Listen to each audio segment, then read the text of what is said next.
Welcome to the P.A.S. Report Weekly Roundup Podcast. The P.A.S. Report provides an honest analysis on the critical issues that matter to you without the biased media filters. Here's your host, Professor Nick Giordano. What's up, everyone? Welcome to the P.A.S. Report Podcast. This is your host, Nick Giordano, and as always, make sure to follow and subscribe to the podcast so you don't miss an episode. Also, visit the P.A.S. Report website, pasreport.com, and share this episode with family and friends and on social media, because today I have an important topic that I want to bring up. Because if you're a regular listener to this podcast, you know that I am a constant advocate for the principles of limited government. I am a constant advocate for our God-given liberties. And throughout history, not just in America, but world history, there have been constant warnings about the dangers of an ever-expanding, all-powerful government. Not only have there been warnings, but there is actual undeniable evidence that as government power expands, the risk of abuse also grows along with it. Now, America's founding changed the trajectory and altered the course of world events, igniting debates about the government's role in the delicate balance between individual liberty and societal order.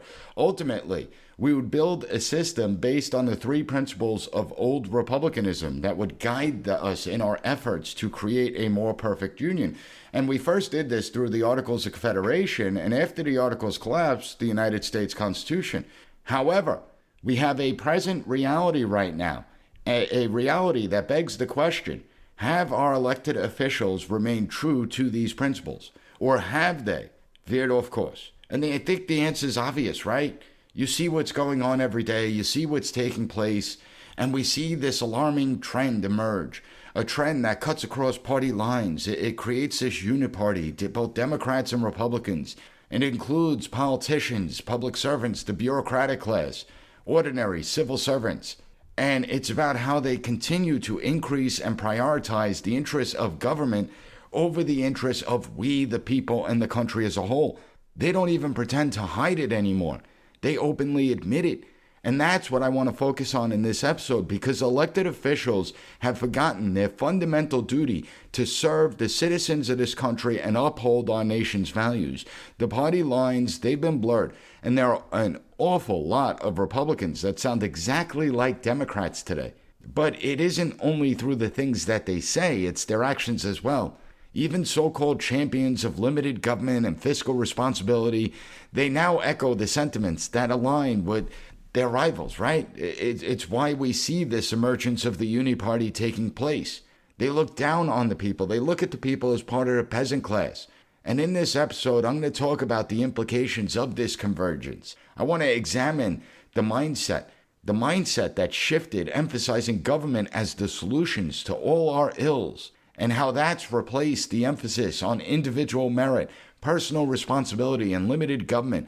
We are witnessing the results of the ramifications of prioritizing government over people and the country. That's what we're witnessing right now.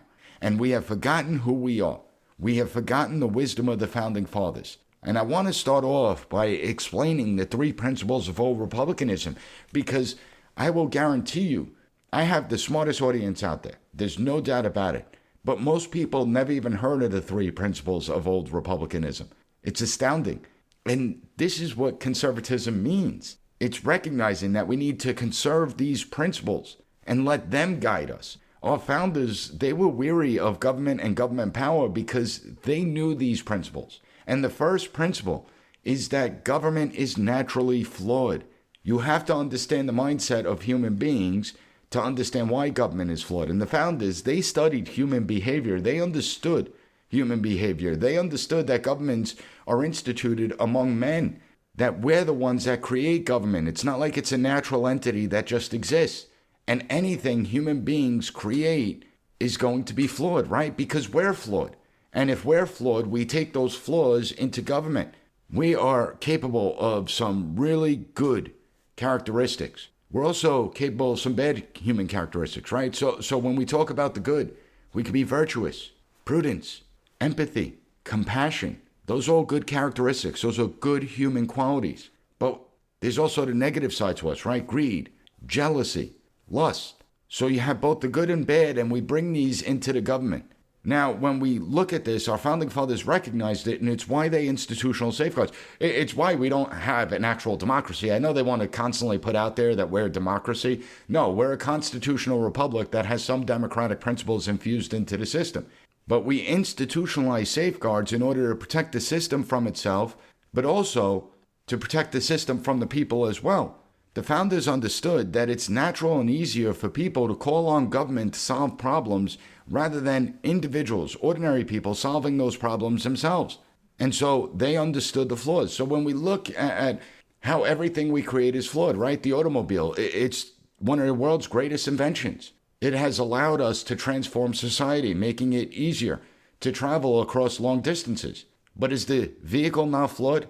People speed, they crash, people drink and drive, people drive recklessly. And then, when you look at it, it's people building these vehicles. And sometimes that's why we have recalls. There could be a part that was defective because we create these parts. So even though the vehicle is such a great invention, it's not without its flaws. You look at nuclear power, the most cleanest, efficient source of fuel. At the same time, we were able to develop nuclear bombs, capable of wiping out entire cities. You look at the internet, where you have more knowledge at your fingertips than ever before. You can learn about anything you want in depth without leaving your home. Yet we see the flaws of the internet, right? Most people use it for crap. Well, the same thing holds true with government, right? We create government, and then we bring our human flaws into government. And that's why the founders believed that government should have very limited power. When we look at the second principle of old republicanism, liberty is best protected in the small state. This was the intent behind the Articles of Confederation, where all the powers were really given to the states. You had a group of states that were bound together by a weak central government, and the central government can only exercise those powers given to it by the states. Now, the states didn't want to give up power, so we had a really weak central government, a central government that ultimately collapsed because of four essential flaws. It couldn't collect taxes, it couldn't enforce laws, it couldn't regulate interstate commerce, couldn't expand its powers when necessary. The founders quickly recognized that the Articles of Confederation collapsed, and so they needed to devise a new system, and that's where they get into the idea of federalism in the Constitutional Convention. Federalism was a way to increase the power of the central government, strengthen the national and state relationship, and at the same time protect people's liberties. It's not easy to do. It's a difficult balance. But unfortunately, we have deviated from this principle. We used to have a federal government and a state government that was separate and apart from each other. Sure, they could coordinate and collaborate on certain areas, but the states were responsible for their set of issues and the federal government was responsible for its set of issues. Unfortunately, what's changed is that everyone now looks towards the federal government to solve the problem. They have allowed the federal government to usurp state authority, and the states will blindly follow the federal government because they need the federal tax dollars. They need the federal government to transfer money to it. If we take an average of how much money the federal government provides states, that's 25% of a state budget is money from the federal government. No state could afford to lose 25% of their budget. And so states are being blackmailed. They're being bullied. They're being extorted to do the federal government's bidding. Look at something like healthcare. Healthcare is not a federal responsibility. It doesn't even come close to a federal responsibility. And you have all these people that want to build out a universal healthcare system. Well, why not try and build out a universal healthcare system in a place like California, right? That's a communist state pretty much. If the people want it so bad, well, give them the universal healthcare system in California, and that's it. If it succeeds, if it's a successful program, guess what? Other states will adopt it. But if it fails, other states are going to stay far away from it, as they should. And at least we didn't ruin it for the entirety of the country. It's just California that will be ruined. States were supposed to be the laboratories of experiment. Instead, we've now decreed all powers to the federal government. And this is part of the problem in our country. When you look at the third principle, and by far and away, to me, the most important principle, the government that governs the best governs the least. Our Congress was never designed to churn out law after law after law. Our bureaucracy was never designed to create regulation after regulation after regulation. Yet that's exactly what's happening. And think about what every law and regulation is designed to do. Every law, every regulation, it's designed to restrict human behavior in some capacity. It's designed to take away our liberties to a certain degree. Now, that's not to say that no law or regulation should be passed. I wouldn't want to get on an airplane if every single jurisdiction got to make its own rules when it comes to air travel. But at what point do we say enough is enough? Don't you think that the most important laws have already been instituted, so anything now that emerges, a lot of it has to do with government power as opposed to actually fixing the problem? Because can you name a problem that's actually been fixed? But see, the problem is that we don't do that. We don't say enough is enough because people have been conditioned to believe that government is the solution, that government can solve our problems. But if that were the case, let me ask you, as the government has expanded, as people have consistently granted this government more and more power, has your life gotten any easier? Has your life gotten easier or has it gotten more difficult?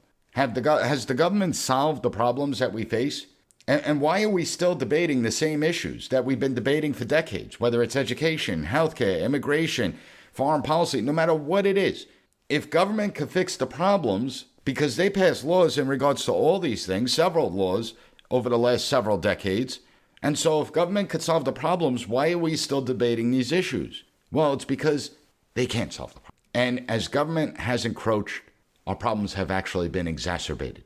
They've gotten more difficult. So we have deviated far from the three principles of old republicanism, and it's what has led to a shift in the mindset of our political officials, but not only political officials, the bureaucratic class as well, the public servants. And I'm going to discuss that when we get back from a quick break, because I need to play a clip that every single one of you actually needs to hear. It reveals everything, so hang tight and I'll be right back.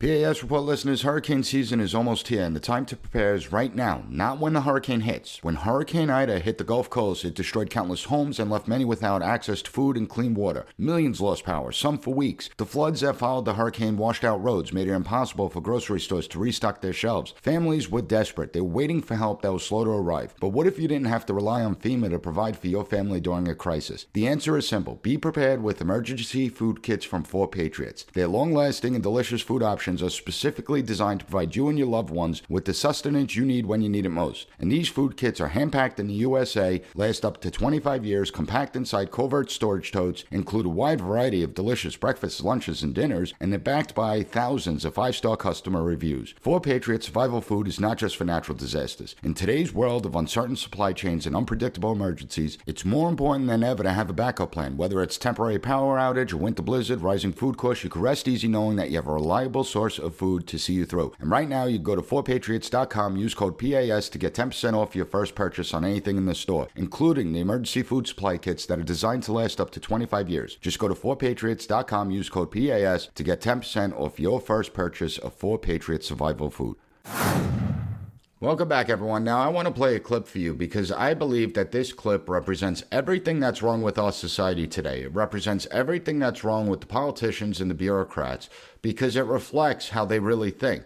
This sound clip is from the Republican debate last week when Chris Christie got into a squabble with Vivek Ramaswamy. Take a listen. I know a lot better. There's a difference between bad behavior. And I know a lot better than you do. You've never done it like you've never done anything to try to advance the interests of this government except to put yourself forward as a candidate tonight. Did you hear that?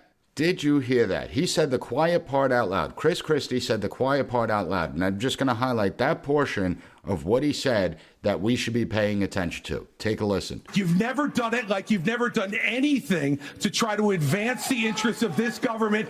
So according to Chris Christie, it's about advancing the interests of government. That's what it's about. And this is the problem in the United States. The mindset is a poison that has weakened our constitutional republic. It's weakened our institutions and it's infected the political and bureaucratic class. It should never be about advancing the interests of government. It should always be about advancing the interests of the people and the country as a whole. And when I say advance the interests of the people, I am not talking about giving them stuff. I am not talking about getting the government involved in every single issue or problem that we face. When I say advance the interests of the people, I'm talking about the government protecting our liberties. I'm talking about making sure that ordinary individuals have equal opportunities, not equal outcomes. There's a huge difference between the two. And there has been a concerted effort to erase the wisdom of the founding fathers. And we need to remind everyone about the true purpose of government and the role in safeguarding our God-given liberties. You know, a few weeks ago, I talked to Mark Meckler from the Convention of States, and we discussed the idea of statesmanship, that our officials They have to practice statesmanship. They have to live by certain principles, temper the expectations of people when it comes to government and what the government can do. But we don't have statesmen anymore. Today we have a whole bunch of Chris Christies because the truth is that most of our politicians in the bureaucratic class have the same thought process as he does. So this isn't a Democrat or Republican thing. It's a uniparty thing where members of both political parties believe that the government is and should be the highest power. They believe that the people are too dumb to realize what's in their own best interest, and so we must empower the government to have more control over our lives. That's what it's all about. Public servants are supposed to be just that. They are supposed to serve the public. However, the mindset of government officials has gone through a major transformation over the last several years, several decades actually, where they believe that the public is there to serve them. They view the public as the peasant class, and that's the problem. Think to yourself, how often do you hear Republicans talk about the principles of limited government, fiscal responsibility, reducing the size of government and the bureaucracy anymore? How often do they talk about it? And they don't hide their true intentions anymore because they don't care. It's as simple as that. And even when they do bring up these things, they're only paying lip service to these principles. Take fiscal responsibility. Even when they bring up fiscal responsibility, it's not like they release concrete proposals of what they would do to stop the fiscal insanity that has plagued our government for decades. And God forbid you talk about cutting defense spending, they go apoplectic. We need to send more money over to Ukraine. We need to send more money into defense.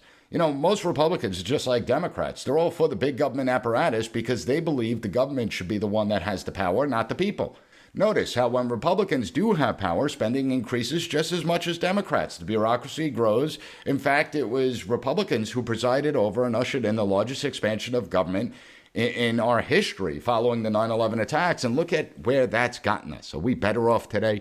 And don't you find it interesting how Republicans, they attack outsiders more than their political opposition, the Democrats, right? They attack their own more than they do the Democrats or the government apparatus. Notice how we have witnessed massive abuses of government power by just about every single bureaucratic institution, yet the majority of Republicans say nothing. They show more anger towards those who ask questions, towards those who challenge the system, rather than those who have abused the system. And many have remained silent about the censorship industrial complex, despite the fact that it's their own constituents who are routinely being targeted. I mean, just look at former President Trump. And I want to make clear, this isn't about Trump. It's the bigger picture, and it reveals everything. Look at how the government is using every lever of power in order to take him down, in order to humiliate him, shut him and his supporters out of the system. And they don't want to let the people decide, obviously, because they worry that the people will make the same mistake that they deem they made in 2016. They don't want to have a repeat of 2016. So they have unleashed a bureaucracy to bring them down. We can't have a free and fair election without interference from government bureaucrats trying to influence the outcome of the election. They have to manipulate the system to get the outcome that they want. Even a lot of Republicans feel this way, and I find it deeply disturbing how they are more angry about one man than the systemic abuses of power that we've witnessed. It amazes me how a hell of a lot of people are more concerned with one man in a moment of time. Remember, I mean, President Trump, the country existed before him, the country will exist long after him, and they're more concerned about him than the ideological corruption and the abuses of power within the bureaucracy, which actually represents the greatest threat to our way of life that we've ever witnessed. And I want to emphasize again, how this reveals the true nature of our bureaucrats, and people should begin to wake up to this reality. If you are more concerned about one person than you are about the massive abuses of power, you're the problem. You need to realize that the bureaucracy is going to remain here long after Trump is gone, long after any single individual. And it has proven to yield far more power than any sitting president. You should be very worried about the bureaucracy. And the politicians, the ones that have the power of oversight, most of them simply don't care. They say they want to preserve democracy, yet every action they've undertaken weakens our constitutional republic and only empowers government even further. Notice how the House Republicans haven't held a single hearing on the Biden administration's national strategy for countering domestic terrorism, where it outlines how anyone who deviates from approved government narratives can be deemed an extremist, a domestic terrorist. And I'll expand on that when we get back from this quick break. P.A.S. report listeners, our government is out of control. Criminal tax hikes, hyperinflation, a full-blown recession. It's part of the grand plan. The billions of dollars Biden keeps sending to the corrupt government in Ukraine, the trillions in new taxes he wants to shove down your throat, the electronic banking system crash that resets everyone to zero, checking accounts, saving accounts, 401ks, IRAs, all of it, zero. But you don't have to be a victim. Protect your money and get up to $10,000 in free silver to do it when you call Goldco. Goldco's helped protect over $2 billion in gold and silver for people like you and me. They're offering you up to $10,000 in bonus silver when opening a qualified IRA account just for being a supporter of the P.A.S. report. So whether you want to protect 50 grand or $500,000 or more, this is your opportunity to protect yourself from our out-of-control government. Don't be a victim and call Goldco today. 855-656-0196, 855-656-0196, or go to goldco.com/PAS report. Welcome back, everyone. Now, before the break, I brought up the national strategy again because no one ever talks about it. I have repeatedly stated that this is the most dangerous government document that I have ever read, and it shows how it puts the government over America and the idea of America. To normal people, we look at it as faith, family, country. That's the order. But to those in power, it's government first and alone, and that's it. According to this document, if you express anti-government and or anti-authority sentiment, you could be defined as an extremist and even a domestic terrorist. Now notice, it's not about expressing anti-American sentiment. You could express anti-American sentiment all day long, and I'm not advocating that you shouldn't be able to do so. This is a free country. I might disagree with you, but if you have a problem with America and you want to criticize America, I'm all for it. Go ahead. Again, I don't support that, but you're either for freedom or you're not. It's as simple as that. However, when you look at the national strategy, you could criticize America and the idea of America all day long, but don't you dare criticize the government. So what does anti-government or anti-authority sentiment even mean? Well, they don't define it, and that's the point. They don't want to define it because it's extremely vague. It's vague enough where it leaves it open-ended, where any criticism of government can be deemed anti-government. Any criticism of policy can be deemed anti-authority. In fact, the document actually says that anti-government and anti-authority sentiment is based on, quote, perceived government overreach, end quote. Yet it's those abusing their powers that get to determine whether they are overreaching or not. See how that works? It's a ruse. And if you don't really think about how dangerous this document is, just look at the coronavirus. It's the perfect example. And the reason I'm bringing up the coronavirus is twofold. One, because this document actually talks about the coronavirus, and it says that those that believe that the government has went too far could be expressing anti-government, anti-authority sentiment. When it comes to the idea of quote-unquote conspiracy theories, that it originated in Wuhan, well, that could foster domestic violent extremists. But the main reason I'm bringing up the coronavirus is because we're now hearing the fear-mongering again. Cases are rising. Should we institute new mandates? Do we need new mask mandates? Are they coming back? These people are insane. And anyone who falls for this BS, again, you are the problem.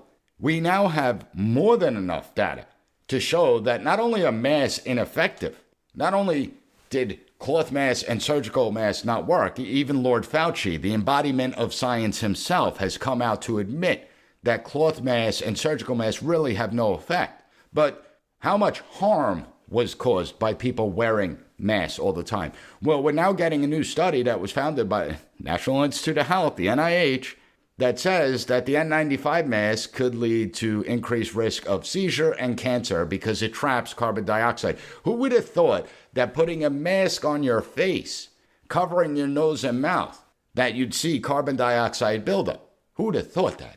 Remember, those were the people that were considered blasphemers during the coronavirus pandemic. So now we're seeing it was actually harm. The government actually caused harm on the people by forcing them to wear masks. When it comes to surgical masks, again, we look at surgical masks. So surgical masks contain an enormous amount of microplastics in it. After 4 hours, a surgical mask needs to be thrown away. If you touch it, you need to throw it away immediately. If it gets wet, it needs to be thrown away immediately. Otherwise, it gets compromised. You start inhaling the microplastics. Study done last year showed for the first time in human history, we have found microplastics deep inside people's lungs. Now, the study was amazing because it never alluded to the surgical mask as being a cause for the microplastics deep in the lungs. They're saying it's because we're surrounded by microplastics and everything. But that's a bunch of nonsense. Why? Because we've been surrounded by microplastics for decades. And you're telling me that now we're starting to witness, after decades of being exposed, now we're starting to witness it deep in the lungs? You're telling me that for the 2 years that people were wearing surgical masks on their face, that had no impact? Are you kidding me? Do you really think that people are that stupid? But again, they're at it again. Even though these practices were not only ineffective but harmful, you have several jurisdictions, couple colleges, couple local jurisdictions, now trying to reinstitute mask mandates. Get the hell out of here.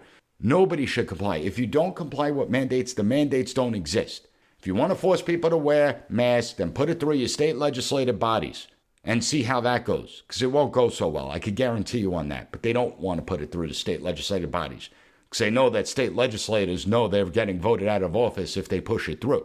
Unfortunately, you have a whole hell of a lot of people that will sit there and still listen to this nonsense. I see it every day. It amazes me. But think about all the things that they did. Think about how they locked schools down. In some cases, up to 2 years, they closed down schools. Think about how they harmed the children. Think about how they stole 2 years of people's lives in some jurisdiction. Where's the anger? Where's the outrage? You empowered government to do all these things. You allowed it to take place.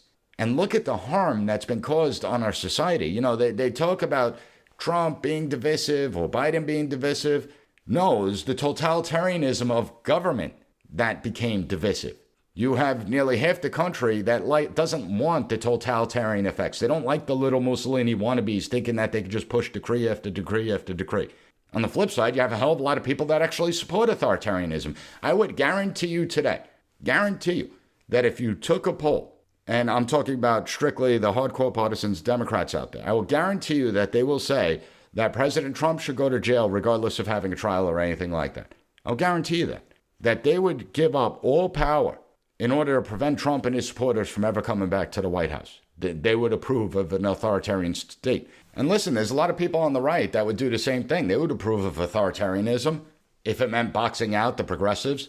It's frightening, the mindset of the American people in today's day and age, but even more frightening is that the politicians know this mindset, that people are willing to give up so much power and authority to government, and so they use that as the catalyst to expand the government's powers. And they've been successful, and Chris Christie epitomizes it perfectly. That's why I'm bringing him into this, because he said the quiet part out loud, that it's about the interests of government, not the interests of the people, not the interests of the United States as the whole, the interests of government. And that tells you everything you need to know. What we need is a reset in America. We need to recognize and understand our foundational principles and live by those principles. Our country is not free from flaws. Our country is not free from sin. But what we've allowed the government to do and the politicians and the bureaucrats to do is to chip away at the safeguards that have protected us for quite some time. Unfortunately, those safeguards are now starting to buckle. And there's a limited amount of time to actually restore the idea of limited government, or we're going to eventually pass the point of no return. We have been careening towards authoritarianism over the last couple of decades, but it really has sped up over the last couple of years. And we're going to continue to head in that direction until it's too late. And by the time that people realize that we're in an authoritarian system that doesn't care if they're progressive or conservative or Republican or Democrat, authoritarianism doesn't care about political labels. When you finally realize that we are under an authoritarian system and our liberties are gone, you will regret that you didn't speak louder, that you didn't show courage, that you didn't stand up to the bullies within government, that you shouldn't have been so willing to grant the government more and more power and authority.